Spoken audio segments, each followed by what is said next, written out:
but that's microphones and a receiver. I've got 2 iPhones. I've got two tripods.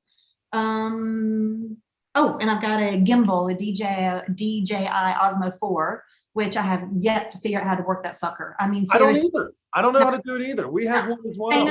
It's staying in the box until I get to New York, and my camera guy there says the learning curve on that thing is huge. He's going to show me how to use it. So that goes in one, like that could go in a backpack, and that I have to carry with me. And then you know, I've got to take liquids and medicines and toiletries and things I stocked up here that, you know, they don't have in Europe. So I'm not dealing with all that bullshit. So I just gonna check it this time.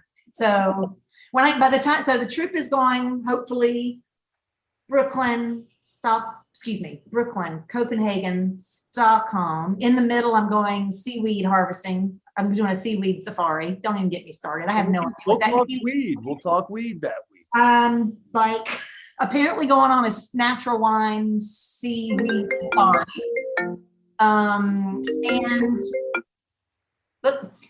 going on in between Copenhagen and Stockholm. I'm doing a seaweed natural wine safari with a guy who has an orchard and he picks fruit and makes naturally bubbly wine with it. And he also has bees. So he's super hippie and I love him. So that's in between Stockholm. And then I go to Paris where I can finally drop some stuff off at my apartment. And then I can travel regularly. I'll have my, not backpack, but backpack for my gear. And then I'll have my Low and Sons bag. And that's it. I travel with 3 outfits, and every place I go has to have a washing machine. Okay. So I can just wash things over and over again. It works out well for editing because then I'm not constantly wearing different clothes in one video. I'm going to get sick of things, but really there's other things to worry about than what I'm wearing. Don't care. That's a great. So are you an Airbnb or a hotel kind of gal? I try not to stay with your friends. No, I try not to use companies that take over a city and create a housing problem for other people. So right now in Venice, it's a huge problem because a lot of people left Venice because it became overly touristed with cruise ship people, and it became this little mini, I don't know, museum. So like people left, Venetians left, but then they started renting their apartments on platforms like that. And just to find an apartment to live is really hard. So I kind of have a problem with that. And secondly, come on, people, like weird things. I found hidden cameras in an Airbnb once. That's that question on Instagram the other day and got creepy answers about it. We got like 150 like nightmare stories. It made me almost want to like get a Hyatt Regency card. Yeah. I mean, but at the same time, I like where your head's at of supporting, you know, we try to do that premise here in Denver of supporting local and businesses and things of that nature as best as we can. So doing it on the scale of you're always on the road, that's a noble cause as well. Yeah, I mean, look, sometimes I have to do it just because sometimes I need like a major badass kitchen if we're shooting an episode with, you know, chef friends coming over. So the one that I'm most excited about is in Copenhagen. It's on a canal. It's called Canal with a K, Canal Huset. It's a hotel, but they have an entire top floor that's an apartment, and it's like literally an industrial kitchen. And they have a farmhouse table for 10 people. So all the windows open onto the canal, and there's wooden schooner sailing ships that they still use, like from the turn of the century, to go out and fish, and they bring things in. So it's super scenic. So in terms of that, I'm okay with that because it's not on that platform. It belongs to the hotel. Right. So sometimes locations like that I need because I'm throwing a Rager rap party at my place once we finish shooting in Copenhagen. Everyone's coming over to my place where we can literally raise the roof and cook and shoot the episode there. But I try to not stay with friends. So they've got their privacy. Nobody wants a tornado like me staying in their house, getting up at all hours, making phone calls. So I do my best. I try to be a responsible traveler, and I try to stay in places that are good for the environment. There you go. I like where you're headed. But we have a couple questions we like to ask all of our guests, and we wanted to ask you these questions because I feel like it's going to be a loaded answer. They're going to be pretty exotic, but I think you'll do pretty well in this segment. Is that the bar too high for me, buddy? Nah, not really. So this is the Stolen Appetit question of the week. I'll do that. You do Last Supper. Okay. So let's say that you had a long night recording, working, your feet are tired, you just get back, or you're about to go back to the house. What is that late night stoned appetit snack you need, maybe after a couple bottles of wine, that you eat just before you pass out? God, I gotta have a BLT Hell yeah. That's not a bad call. with potato chips inside of it. Oh, And not thin potato chips, like the hand cut, thick, crunchy ones. But look, if I'm about to pass out, I guess I can't be picky. Yeah, I would love a greasy BLT.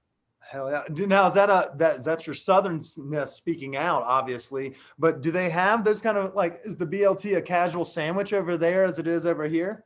It's not a thing, but I make it. You can make it, yeah. Yeah. You're not gonna see it on any like deli. No. And if I'm in a hotel, I mean, they think I'm crazy, but they've got bread, they've got bacon, they've got lettuce, they got tomato, mayonnaise. They're intrigued. They're like, who the hell just ordered a what? They want a what? I know they got lettuce. I know they got bacon. I know they got bread. I know they got mayonnaise. So. Okay, so I think this is gonna be a question that everyone's gonna want to know the answer. Who's your mayonnaise of choice? Dukes. I knew it. You and Mason, damn turkey and the wolf. Y'all put that shit on everything. Duke's mayonnaise, man. Honey, if you can't, I mean, you honestly can't make mayonnaise any better than that. Just buy it. It's just incredible. Okay, I like it. I like it. I could snort that mayonnaise. Seriously. Just eat it from the jar. Please. Yeah, absolutely. Oh, back to the question. I miss horseradish. Yeah, I would, if I could cure anything, I miss horseradish. Talk about snorting things. Yeah, I could snort horseradish because nobody in Europe has horseradish. They think I'm crazy. I shouldn't say nobody, but it's not, they don't use it in the way I do. Right. Like for my oysters in New Orleans, I've got horseradish and a little bit of cocktail sauce. Not the other way around. 100%. I need my nose to burn. Yeah. If you ain't all right. crying, you're doing it wrong. Are you ready for the final question? This one's a big one. Okay. Not too big. Don't worry about it. Okay. So this one we like to call the Last Supper. So it's you can have 3 guests. They can be dead or alive, but no friends or family. Oh God. Who are you having at your Last Supper and what are you eating? And just off the top of your head, just go for it. It's funny because whenever I hear someone ask that question to someone else, I always think, Wendy, you better have your answers ready. And now you've just done it to me. It's a true sign that you haven't listened in any of our former episodes, Wendy, which is a true heartbreaker. Yeah. You would have known this was coming. Other people nail it. Isn't that amazing? Because as soon as you started when I realized where this question was going, I started smiling because I was picturing certain people, but they're friends. So you threw me. Probably Questlove would be one.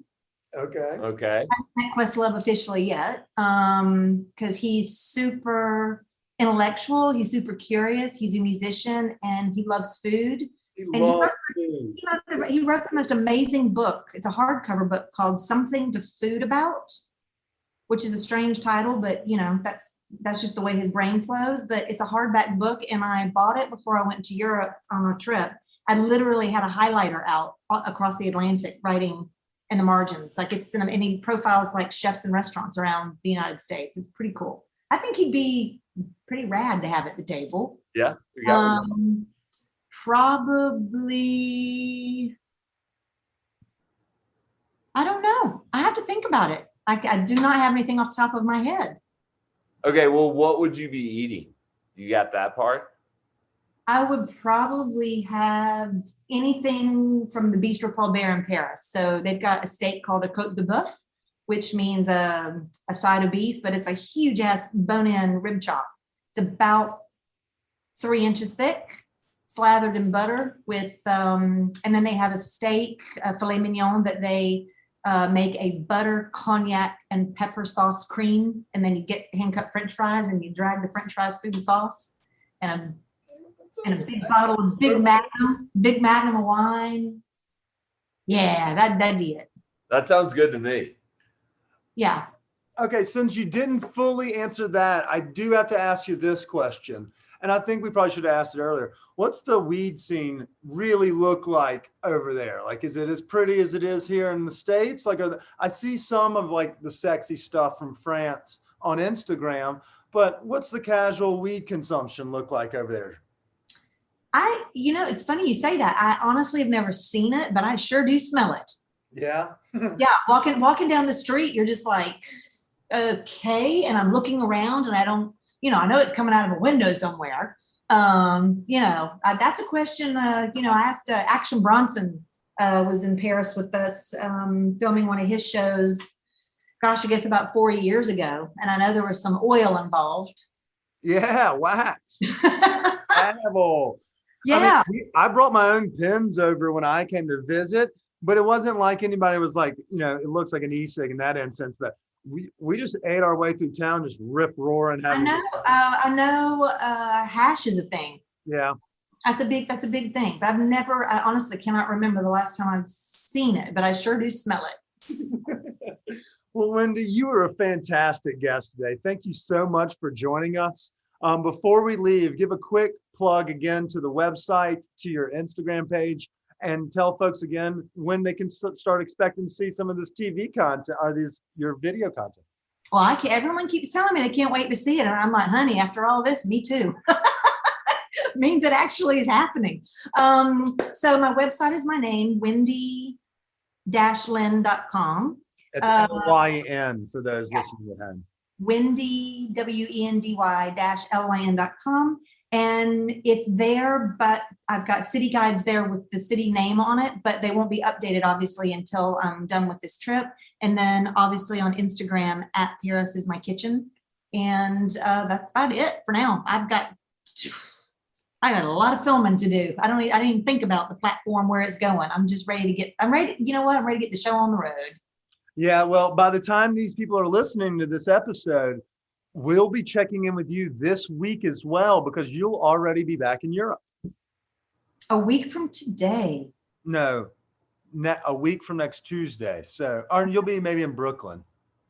A week from Tuesday, I will have just arrived in Copenhagen. See, look at that. So when you're listening to this, that's exactly where they'll be. I'm so ready. I've had a great time in the States, but you know that scene with Forrest Gump when he's running across the country? You're tired, you're ready to go home? Yeah, I just all of a sudden the other day was working on stuff and I just took my glasses off and I just literally said out loud, yeah, I'm ready to go home. Well, yeah.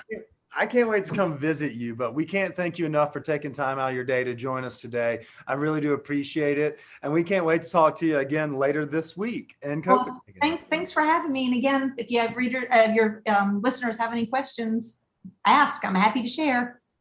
Love it. I love it. Well, ciao, guys. See you soon. Awesome. Bye. Until next week, stay hungry, stay thirsty. Cheers.